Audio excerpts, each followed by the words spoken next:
में क्लिक करें। नाज़रीन, इस किस के शुरू में आप देखें कि तंगूद और उसके सिपाही वो दस्तावेज़ात तलाश करते हैं लेकिन उन्हें नहीं मिलती। इसी दौरान हलीमा सुल्तान जब होश में आती हैं तो तंगूद अपने सिपाही से कहता है कि इस बूढ़े को भी जगाओ। इसके बाद तंगूद का एक सिपाही धीरे धीरे के मुंह पर पानी फेंकता है जिसकी वजह से वो होश में आ जाते हैं। धीरे धीरे तंगूद से पूछते हैं कि तुम कौन हो और हमसे क्या चाहते हो। तंगूद धीरे धीरे से कहता है कि सारे में जो दस्तावेज़ात आपको भेजे हैं जो आप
लेकर जाओ। अगर दुश्मनों ने यहाँ पर हमारे ऊपर हमला किया तो तुम फिक्र ना करो, अल्लाह ताला हमें हमारी मंजिल तक जरूर पहुँचाएगा। जिस पर बंदूक कहेंगे ठीक है तुम लोग मेरे साथ कभी नहीं जाओगे।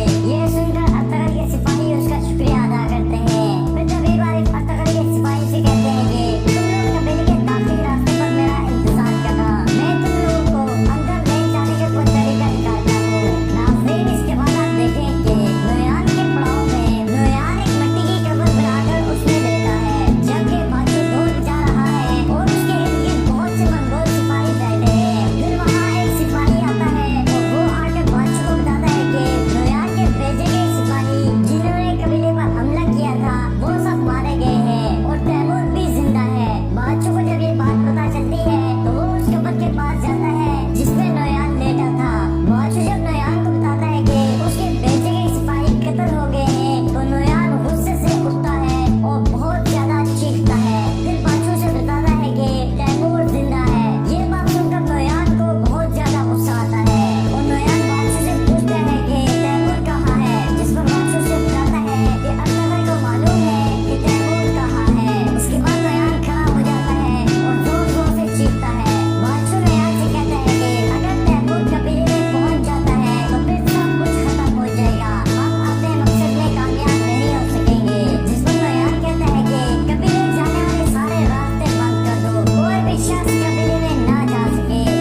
वो तैमूर को लेकर कबीले की तरफ जा रहे हैं। हमें उन्हें रोकना होगा। जबकि बाचो और नोयान भी तैमूर को कबीले जाने से रोकने की कोशिश कर रहे हैं। नाज़रीन, दूसरी जानिब आप देखेंगे हलीमा सुल्तान और दिली दमीर सुमुतकिन की तरफ से दिए गए दस्तावेजात को लेकर सुल्तान अलाउद्दीन की तरफ जा रहे हैं और दूसरी तरफ तंगूर तो उसके सिपाही भी उनके पीछे हैं। दिली दमीर कहते हैं कि हलीमा सुल्तान, मेरा घोड़ा थक गया है और यह मजीद नहीं चल सकता। आप ये दस्तावेजात लेकर आगे जाएं, मैं मंगोल सिपाहियों को पीछे रोकूंगा। जिस पर हलीमा सुल्तान कहते हैं कि दिली दमीर, मैं आपको किला छोड़कर नहीं जा सकती। जिस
लेने के लिए पीछे जाता है, मगर इसी दौरान वहाँ से जार खातून पहुँच जाती हैं और वो समझ जाती हैं कि सिपाही गधा गाड़ी की तलाशी लेने लगा है। तो वो दाऊद को गुस्सा करते हुए कहते हैं कि दाऊद, कहाँ थे तुम इतनी देर से? मैं